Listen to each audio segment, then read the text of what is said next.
Adoração. Bendito seja o nosso Senhor Jesus Cristo. Louvado seja o nosso Senhor Jesus Cristo.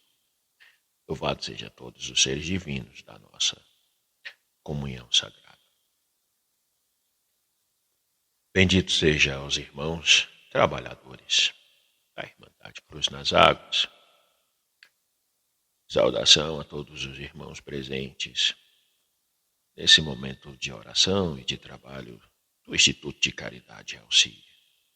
Que Deus Pai Todo-Poderoso, Criador dos céus e da terra, possa abençoar a vida de cada um de vocês, filho, da melhor forma possível, para que vocês possam seguir firme na tarefa e no trabalho que vos são designados por Nossa Senhora, nossa Mãe dos Navegantes, nossa Mãe querida, nossa protetora. Que assim seja, para a graça de nosso Senhor Jesus Cristo, que por estas horas, filho, em que nos encontramos presentes todos nesse recinto, diante deste propósito, que vamos todos pedindo a graça, a misericórdia de nosso Senhor Jesus. Por estas horas que Deus Pai Todo-Poderoso e todo o povo da senzala possa fazer esse presente, apurando, filho, as dores, os sofrimentos, as dificuldades e as lamúrias de vossos corações. Que Deus Pai Todo-Poderoso, que Jesus Cristo, esteja sobre a vida de vocês, como vocês acreditam e esperam receber.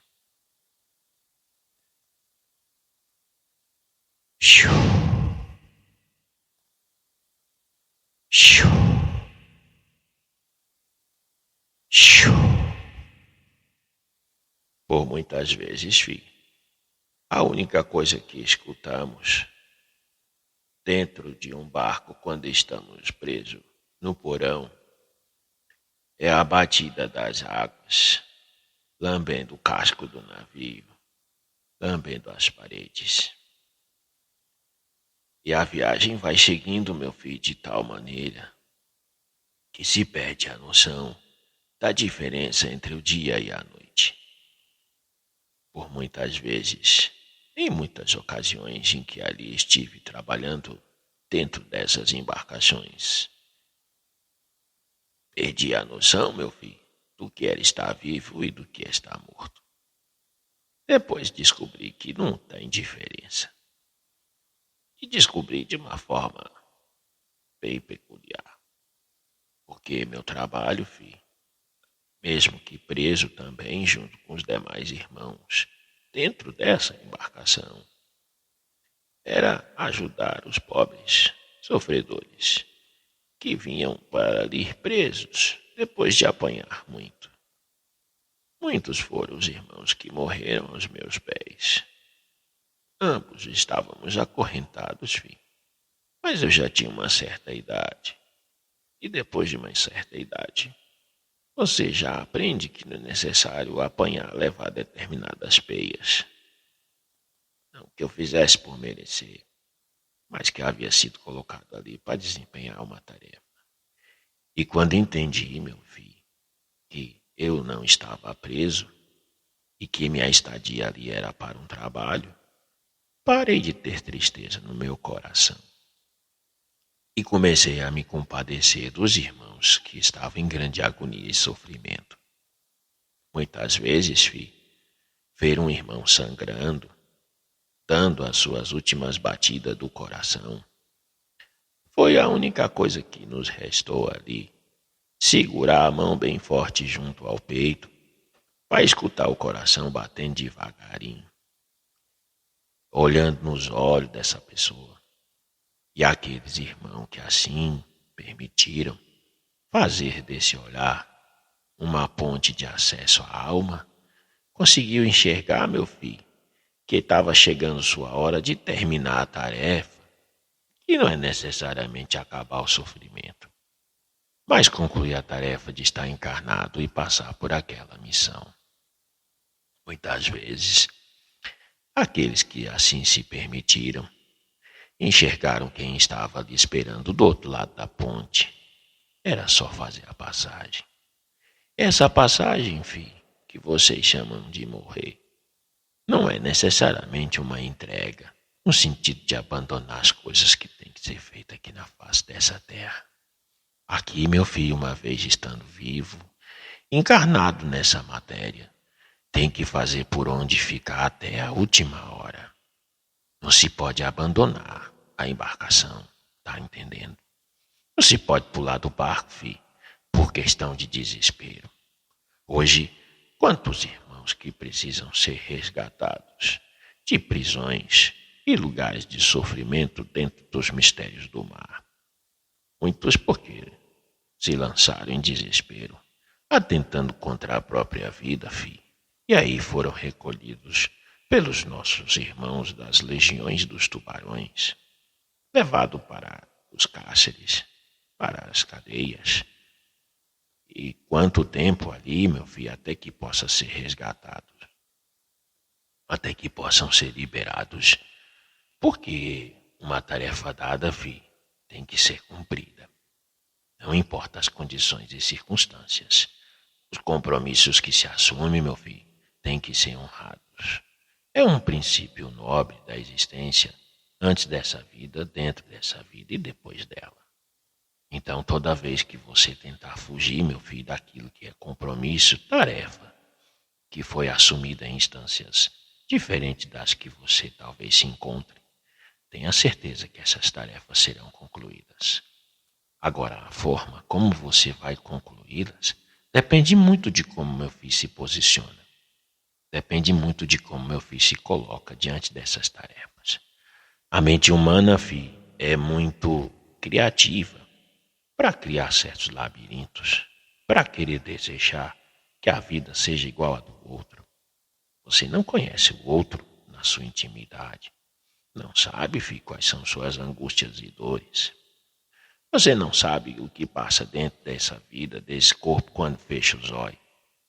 Então, muitas vezes, você vê a pessoa bem vestida, numa posição do lado da mesa onde está sendo servida, mas você não tem noção, nem condição de saber a angústia que aquela alma está passando, o sofrimento ou as mazelas que está sendo desenhada por outros sofredores que às vezes estão no comando, direção do pensamento daquela vida. Então, só depois que as cortinas são abertas, para que você possa enxergar um pedacinho daquilo que está ao redor de vocês, aí que você vai tomar consciência que às vezes o que é tão belo é horrível, e que às vezes o que é tão horrível e tão feio, na verdade, é a beleza. Não estou falando isso para que você possa se acomodar e ficar aí no seu lugar, sem fazer nada. Todos têm tarefa, meu filho, na face dessa terra. Todos têm uma tarefa. Tudo aqui é trabalho. Todo mundo está trabalhando. Uns aprendem a gostar do que estão fazendo. Outros, meu filho, vivem em desespero porque tem que fazer e cumprir o que foi determinado. Então, meu filho, posso lhe dizer que dentro desse trabalho de sofrimento, preso dentro de um navio, quando eu conheci a senzala, meu filho, já era velho. Quando fui botar meus pés em terra novamente, já era um couro sofrido e surrado. Porque eu vou lhe dizer uma coisa, filho. Para mim, doeu mais depois de estar preso no porão, de uma certa idade, onde já não carecia mais levar os porretes e as cacetadas. Doeu mais ver a dor e o sofrimento dos irmãos que ali chegavam desfalecidos, mutilados pela resistência e o orgulho de vossas personalidades. Doeu mais ver isso do que as porradas e as pancadas e as peias que levei nos troncos antes de ser colocado nos navios. Depois que entendi que era minha tarefa ficar ali dentro, zanzando para um lado e para o outro, sem ter a noção do que era dia ou noite, apenas escutando o barulho das águas batendo, meu filho, as coisas vão mudando de proporção e você vai mudando seus valores. Vai começando a perceber, meu filho, que dentro de certas camadas, o mais importante é você perceber qual é a sua posição. Quanto mais rápido você assume a sua posição, não importa, meu filho, Estando vivo, estando morto, como diz vocês, não importa. Estando bem, estando mal, estando em pé, deitado, doente ou para morrer, assuma sua posição, filho. Tenha consciência do seu lugar. Tenha consciência de que você cuida de você. Quem chega perto, filho, chega para ajudar. Muitos de vocês não querem a doença, filho. Muitos de vocês rejeitam e peleja para se ver livre daquela dor que está no corpo. Mas você deixa de considerar, meu filho, que quem está cuidando de você também está sofrendo. Seja para ganhar dinheiro, porque é sua profissão, tem que lidar com aquilo que é podre no seu corpo, meu filho. Seja sua família, seja quem quer que seja, que às vezes perde o espaço da sua vida para ter que cuidar, limpar, botar comida na sua boca. Então, meu filho, todos trabalham dentro desse círculo, dessa roda. Uns por dentro, outros por fora. Está todo mundo trabalhando. E é importante respeitar o trabalho dos outros, para que você possa respeitar o seu também. Então, às vezes, seu corpo, filho, vai estar padecendo, mas sua alma está ali íntegra. Seu espírito tem consciência do que está acontecendo. Permita que o outro trabalhe e faça o trabalho dele. Permita que você também faça o trabalho. Todos são instrumentos e ferramentas uns nas mãos dos outros, filho. Para produzir alegria e tristeza, a depender do ponto de vista de ser observado. Então, diante disso, eu coloco um recado para você, meu filho. Não entrar em agonia, em sofrimento. Eu sei que é difícil, meu filho. A dor é a dor. E para a dor, meu filho, o único remédio é ela passar. Não existe remédio para a dor a não ser que ela acabe, meu filho. Às vezes, para você fazer com que uma dor acabe, é necessário promover outras dores. Que eu quero dizer com isso? Às vezes, para que certas coisas terminem, ou que você pare de viver certas coisas, outras precisam acabar também. E se você parar para pensar bem, meu filho, às vezes aquilo que é sua alegria é a dor de muita gente. Aquilo que é o seu desejo, a realização da sua vontade, filho, é a dor de muita gente. E carece então, meu filho, pensar de uma forma mais ampla para entender se vale a pena buscar tanto a satisfação desse prazer, uma vez que tanta gente vai estar sofrendo só para você desfrutar daquela alegria, muitas vezes ilusória, geralmente associada à carne, ao prazer do coração e da matéria. Porque, meu filho, vou lhe dizer uma coisa. Quando você entende que a alegria da alma não é só sua, passa a ser de uma coletividade, de um grupo, você vai perceber, filho, que os seus desejos começam a mudar. Você vai perceber que suas vontades começam a mudar de significado. Toda vez que meu filho desejar algo que seja muito só seu, acenda o sinal de alerta na sua consciência, filho, porque geralmente isso está atrelado à matéria. Tudo aquilo, filho, que satisfaz muito é a uma pessoa, está ligada à necessidade do corpo. Mas quando você tem a necessidade de algo que traz alegria para você e para os demais, isso passa a ser importante para as almas dessas pessoas. Um exemplo, meu filho, está todo mundo da noite esperando o dia chegar. O sol não brilha só para você. Traz a claridade para todo mundo e todos os outros seres. Esse é um exemplo de coisas boas. Mas quando você, meu filho, está na necessidade de comer sozinho um pedaço de pão, não que está errado, mas é que é o desejo do seu corpo para saciar somente a sua vontade. Não quero aqui, Pai Preto, dizer que isso não está certo, porque se você não alimenta seu corpo, filho, como que você faz para ajudar os outros que precisam da força do seu corpo? O que eu quero dizer é que tem muita gente que deixa de observar a alegria e o poder que o sol tem de trazer a luz para o dia. E fica preso, filho, somente reunindo as coisas em cima da mesa e depois de colocar na mesa quer colocar nos bolsos. E depois de colocar nos bolsos, filho, vem aí a desespero, porque nem tudo que você põe no bolso cabe no bucho. Mas a vontade era de botar no bucho, porque aí a vontade de satisfazer os desejos da sua carne.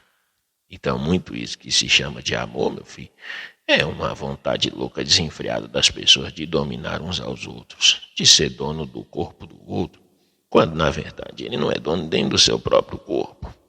Então, meu filho, preste atenção. Quanto mais rápido você entende a necessidade das suas tarefas, quanto mais rápido entende o propósito da vida, quanto mais rápido, filho, você aceitar as consequências daquilo que você mesmo provocou, mais rápido fica, meu filho, resolver. Mais rápido fica tentar sair desse sufoco. E nessas horas, filho, você mesmo causa os problemas e fica chorando, feito criança pequena, desesperado, pedindo para alguém pegar você no colo. Então, filho, a caminhada carece dessas necessidades de reflexão. Toda vez, filho, que tiver muito difícil, meu filho, para e fecha os olhos. Observa tudo que está do seu lado, filho. Vê o que é de dentro do seu corpo, da sua alma, e vê o que é de fora. O que é de fora, filho. O que é de dentro é de dentro. Tem coisas que não se misturam. É igual as camadas da cebola, meu filho. O que está fora e o que está dentro está dentro. Mas essa cebola, quando se abre, ela tempera tudo que está fora. Porque ela traz consigo a força, meu filho, a sua essência. Então, meu filho, muitas vezes pode estar como uma cebola. Tem que deixar abrir. Ah, mas que vão cortar, pai, corta. Muitas vezes para a cebola abrir tem que ser cortada. E quando ela vai ser cortada, meu filho, é que ela vai temperar tudo que está em volta. A cebola que não é usada, meu filho, ela vai apodrecer. E o cheiro não é muito bom. Então, se você também ficar fechado muito só naquilo que é seu, meu filho, a podridão vem rápido. Porque aí você vai apodrecer. E quando você apodrecer, fique e se abrir como uma cebola, esse cheiro podre já não serve para temperar mais nada, nem para temperar você. Então, meu filho, para entender esse movimento de abertura e fechamento do que entra e do que sai, é só com muita paciência e com humildade. E a humildade carece, filho, de você ter consciência que será manipulado por outras mãos. Essa é a grande ciência da coisa, filho. Saber que você será colocado na panela para temperar os outros, que será cortado e manipulado por outras mãos. Aí, filho, não tem muito o que fazer. Que existem forças maiores que você, que vão conduzir a sua vida, os seus atos, que vão manipular você. De certa forma, tá tudo certo. Agora, filho, tem que ter consciência de que você será sempre a pessoa responsável por manter a integridade da sua essência. Deixo aqui esse recado para que meu filho possa pensar com carinho sobre a sua existência na face dessa terra, sobre a sua permanência dentro dessa peia, sobre o seu papel dentro desse trabalho, para que assim meu filho possa seguir sem essa choradeira e desespero, pedindo ajuda toda hora para que todo mundo resolva seus problemas. Que Deus Pai Todo-Poderoso, filho, abençoe vocês, vossa família, vossos filhos, abençoe todas as vossas presenças e todos os vossos companheiros, em nome de nosso Senhor Jesus Cristo.